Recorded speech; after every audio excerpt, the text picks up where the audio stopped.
time I bought it all.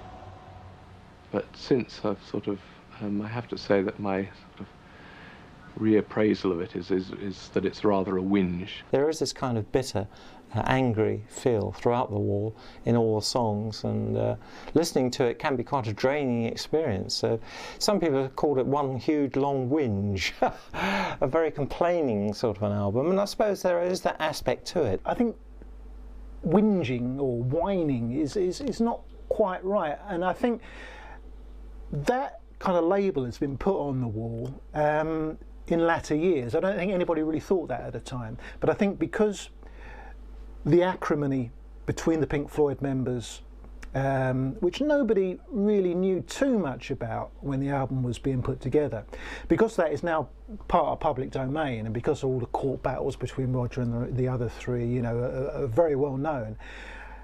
I think Roger has got this image now of being, this slightly irksome geezer. You know, our personal problems in the band by that time were sort of becoming more dominant. Roger was becoming more dominant, and it was less easy to argue that the music had to stand on its own before you added the extra weight of lyrics. A small percentage of this is autobiographical, and all of it is rooted in my own experience. But this isn't my autobiography, although it's rooted within my experience. Like any writing, some of it's me, and an awful lot of it is what I've observed.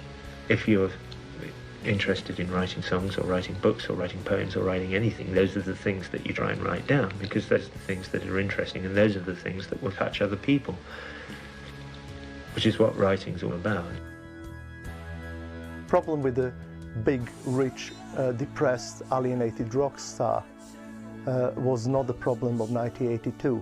Society, elements of a religion, school, authority have been already broken, and disillusioned youth found new anti-heroes on a much more underground level.